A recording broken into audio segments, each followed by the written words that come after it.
थोड़ा सा आप लोगों को तपस्या करनी पड़ेगी बैठने के लिए, थोड़ा और बैठना पड़ेगा आधा घंटा और, उसके बाद हम गुरु पूजा करेंगे। एक्चुअली भक्ति चारू महाराज का जो डिसअपीयरेंस है जिसको कहते हैं तिरोभाव तिथि, ये 4 जुलाई को हुआ था और 5 जुलाई को संडे था। संडे वाले दिन गुरु व्यास पूर्णिमा थी और साथ साथ में एक और तिरोभाव तिथि था सनातन गोस्वामी का। तो ये बहुत बड़ा रहस्य बताया गया है, कॉन्फिडेंशियल ऐसे बताया गया है। तो हम लोग वैसे तो बायोग्राफी और बहुत सारी चीज़ें थी, लेकिन समय को भी हम ध्यान में देते हुए थोड़ा सा कुछ पॉइंट्स लेंगे और भक्ति चारू महाराज के कुछ पास टाइम है वो डिस्कस करेंगे, जिससे हमको प्रेरणा मिलेगी, इंस्पिरेशन मिलेगी कि भक्ति चारू महाराज कितने महान थे और उनकी महानता वास्तव में देखा जाए वैष्णव की महानता जो होती है वो उनके जाने के बाद पता चलती है। तो इसलिए ये गौड़ीय वैष्णव परंपरा में तिरुभाव तिथि मनाया जाता है।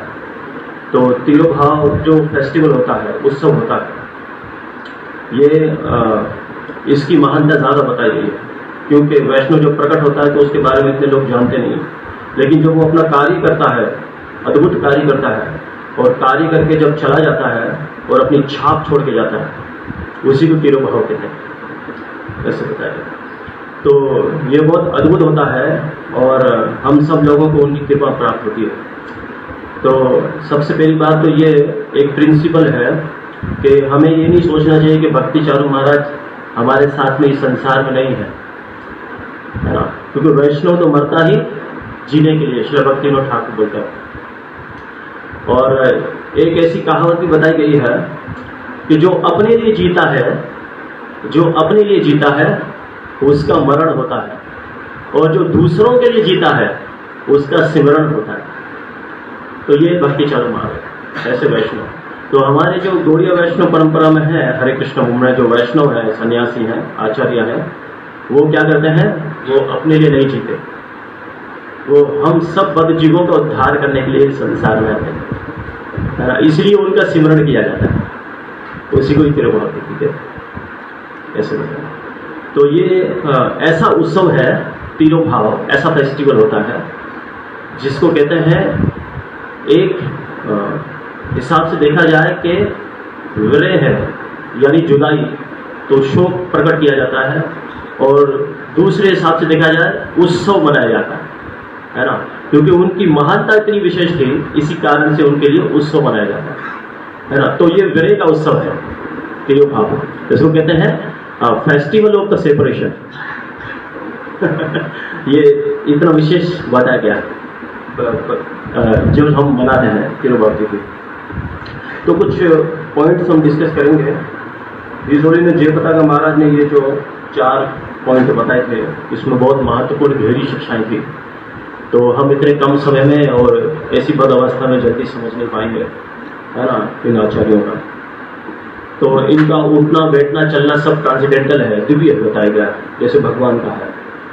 तो वो किसी समय भी शरीर छोड़ते हैं, वो दिव्य होता है, वो स्थान, वो समय, वो दिव्य माना जाता है, क्योंकि उनके कार्य ही दिव्य है। फुली कृष्ण कॉन्शियसनेस, पूर्ण रूप से कृष्ण माना भावित है, तो उनके हृदय में साक्षात परमात्मा निवास करते हैं, जहाँ जाते हैं वो वहाँ पर स्थान, तीर्थ स्थान हो जाता है। तो लास्ट संडे को हमने थोड़ा बहुत गुणगान किया था और थोड़ा बहुत फिर हमने सनातन गोस्वामी का देखा था और गुरु व्यास पूर्णिमा की महिमा, वेद व्यास मुनि का कुछ हमने चरित्र गुणगान किया था। तो सब लोगों को ये भक्ति चारू महाराज का श्रद्धांजलि देने का अवसर नहीं मिल पाया था।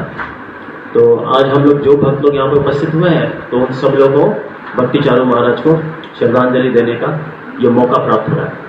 और वैष्णव के जब हम श्रद्धांजलि देते हैं, ये सबसे श्रेष्ठ माना गया है, ऐसे बताया गया है, क्योंकि ये भगवान को बहुत ज़्यादा प्रिय है, भगवान के शुद्ध भक्त। इसलिए इनका कार्य या इनका बारे में श्रवण करना, इनका दर्शन करना, ये अत्यंत दुर्लभ कार्य बताया गया है ना। ऐसे फेस्टिवल मनाना, इनको श्रद्धांजलि पेश करना, ये बहुत ही दुर्लभ कार्य है और विशेष प्रकार के कार्य बताया गया है। तो हम लोग कुछ भक्ति चारू महाराज जो इनको नाम दिया गया। तो ये पहले मैं थोड़ा सा ये भक्ति चारू महाराज इनका इंट्रोडक्शन थोड़ा सा बताना चाहूँगा। कुछ नए लोग भी हैं तो बहुत से लोगों को पता नहीं है। तो ये भक्ति चारू महाराज ये जो है परम कृष्ण कृपा